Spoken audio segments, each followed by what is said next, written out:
That developing story as medics continue to camp outside the Ministry of Health offices here in Nairobi as they push for the deployment of interns across the country. That is part of the CBA of 2017 that occasioned a near paralysis of hospitals across the country, especially in public facilities. The government did commit to deploy all interns by the 7th of July, a deadline that has since passed. We'll be taking a look at the situation there, even as we focus on that stalemate at the top of the hour. But first, let's begin with some of the news that are making headlines this morning.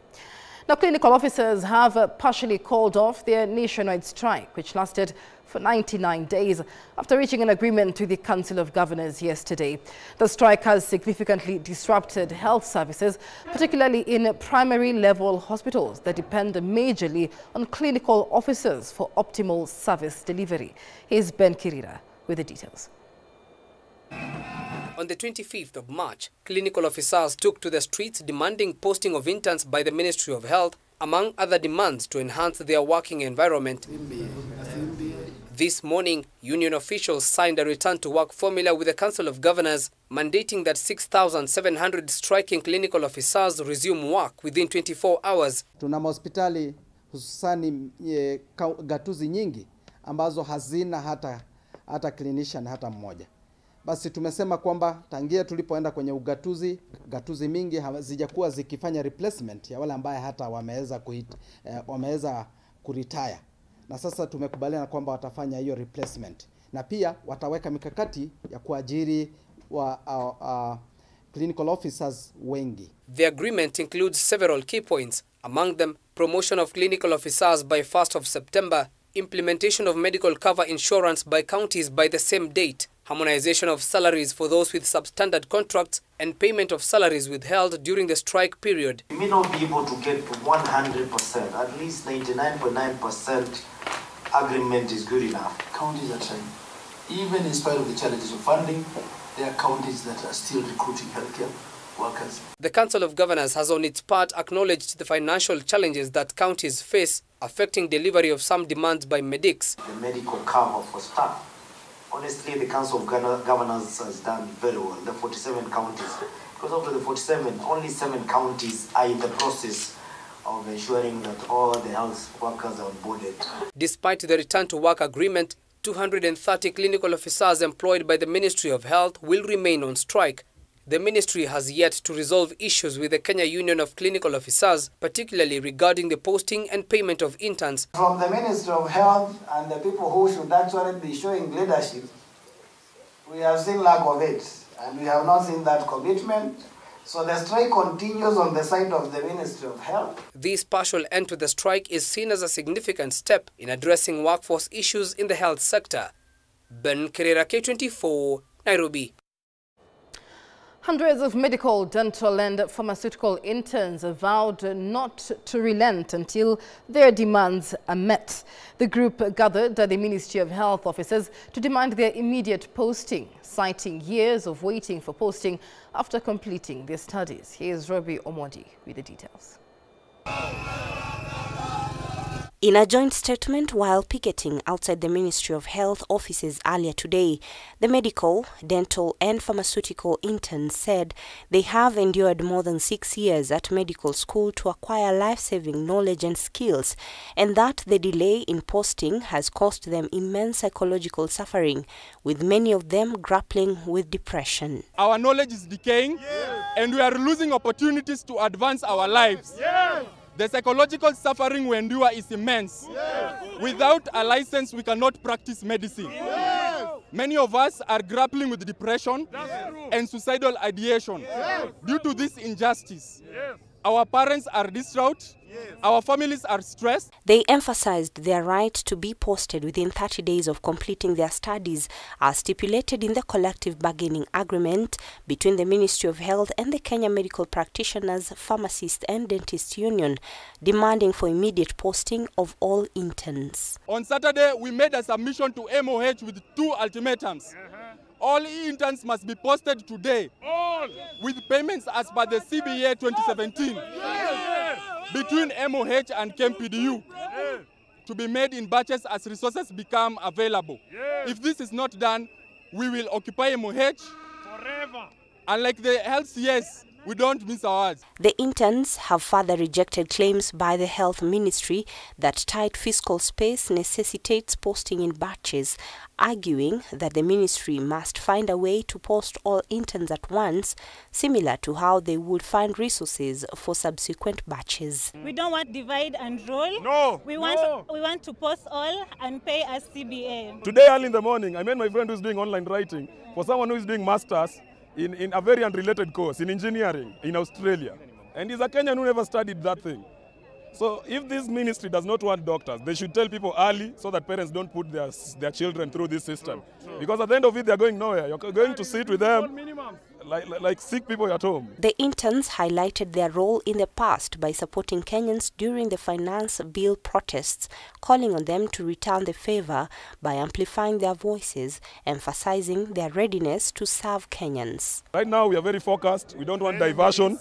The enemy is one. Ministry of Health, headed by one lady who we don't know what our plan is with Kenyan medics. Robbie Omondi, K24.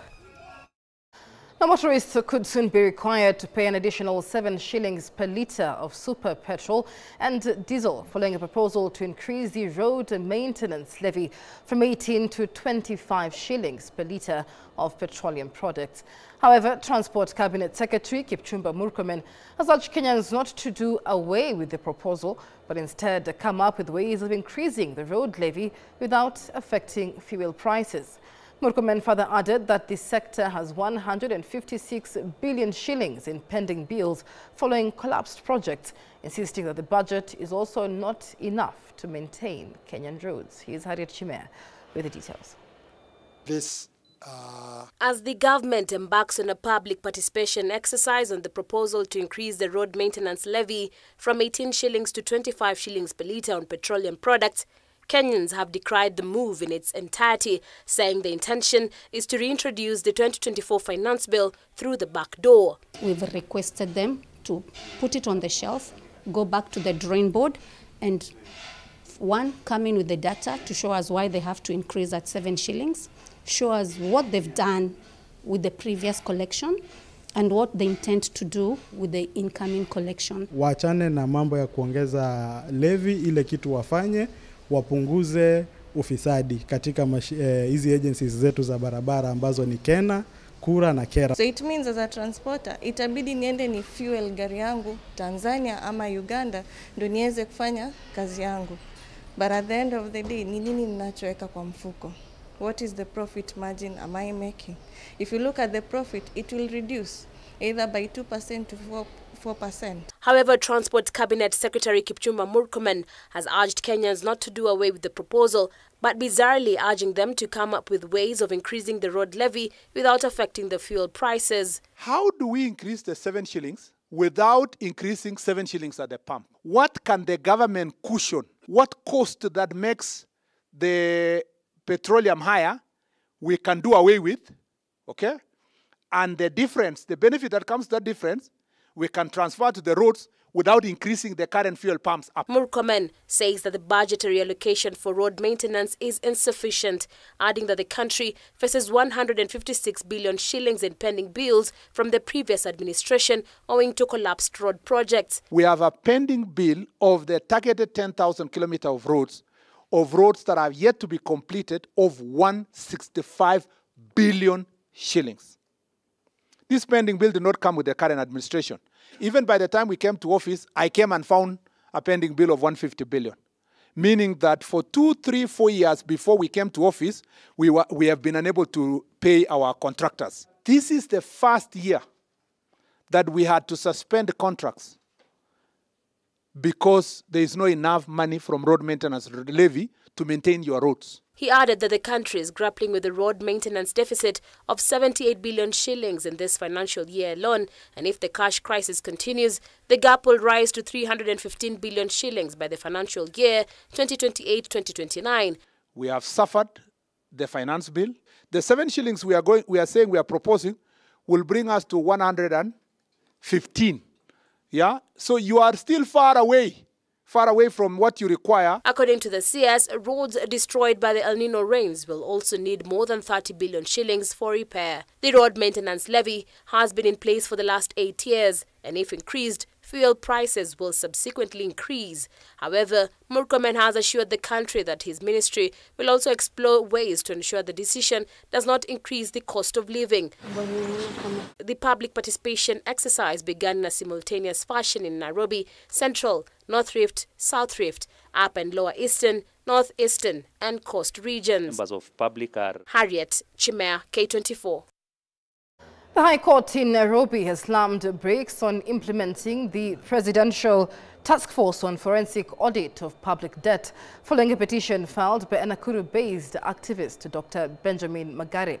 Justice Lawrence issued a conservatory order yesterday against implementing Executive Order No. 4 and a Gazette notice dated July 5th that created the task force until the case is heard and determined. And as Timothy Simwa now reports, the latest development deals a blow to President Ruto's reform agenda following sustained anti-government protests. President William Ruto's move to create a task force to audit Kenya's public debt as part of the response to youth-led anti-government protests now hangs in the balance. This follows an order issued today by the High Court in Nairobi that suspended the implementation of the executive order issued by President Ruto on July 5th. This audit will provide the people of Kenya with clarity on the extent and nature of our debt, how public resources have been expended, and will also recommend proposals for managing our public debt in a manner that is sustainable and does not burden future generations. Justice Lawrence Mugambi's order reads in part, a conservatory order B, and is hereby issued suspending the Executive Order No. 4 and a Gazette Notice No. 97 dated 5th July, published for establishing the Presidential Task Force on the Forensic Audit of Public Debt.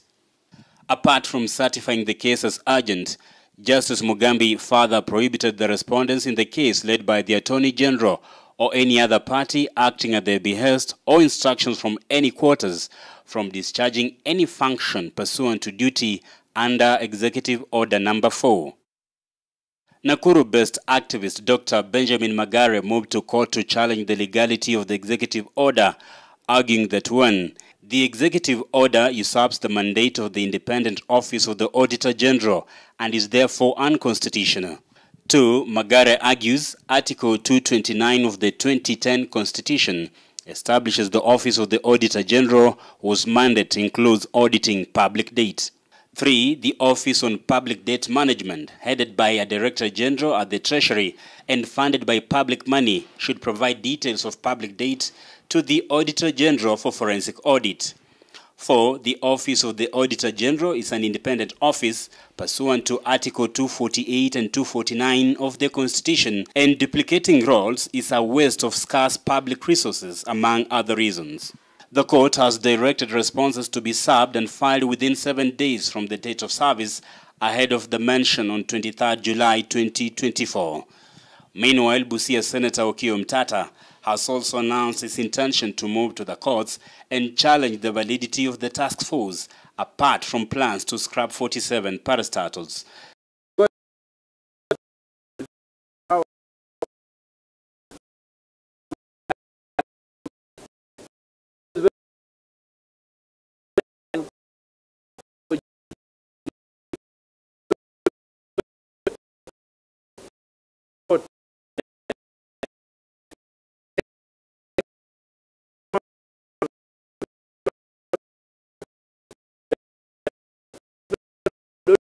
Tell us why there are no order.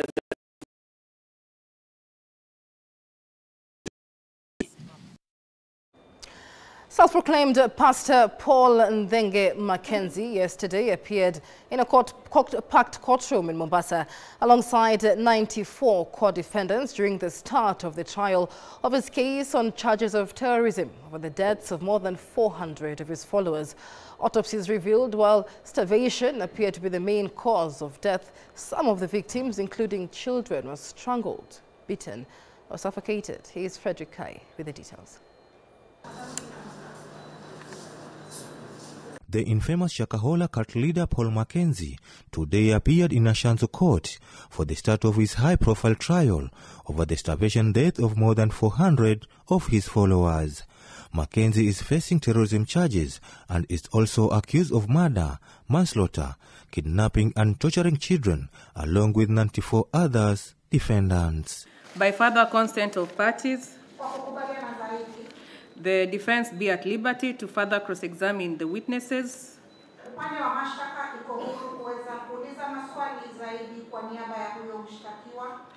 Who will adduce the evidence in the absence of the 27th accused once the said accused is well to resume trial.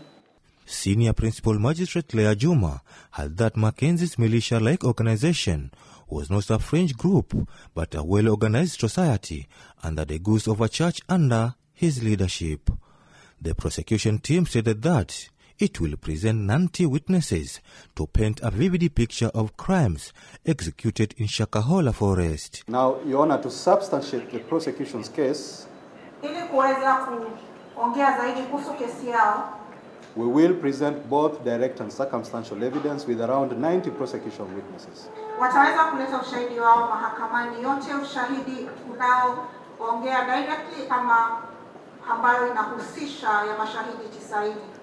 Senior Assistant DPP Jamie Yamin further revealed that they will also present other numerous pieces of evidence, including electronic and other form of digital evidence.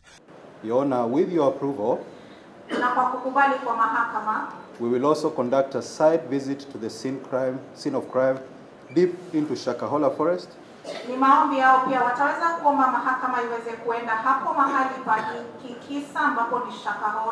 which is approximately 200 kilometers away from where you sit, Your Honor. The DPP's team further stated that the witnesses, some of whom are vulnerable and under protection, will recount how the accused family controlled the group's activities. Senior Magistrate Leah Juma also had that witness testimonies will reveal the acceptance of fate advocated for by Mackenzie and embrace as a transcendent state of blissfully and heroic transition to spiritual realm abate through action classified as either murder or manslaughter.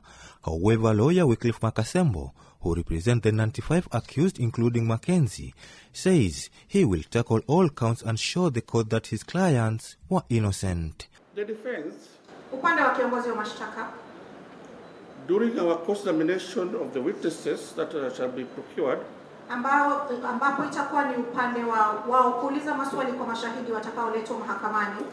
will rebut all the claims, assertions and allegations made by the prosecution, and in the process we shall lay naked the false allegations, claims, and charges that were leveled against our clients. Frederick Kai, K24, Mombasa. The Jubilee Party has criticized President William Ruto, accusing him of deceiving the public about measures he promised to implement following protests by Gen Zs. The party has called out the president for constantly committing to promises without fulfilling them. Gen Z have also been commended for tirelessly standing up for their rights and those of the majority of Kenyans.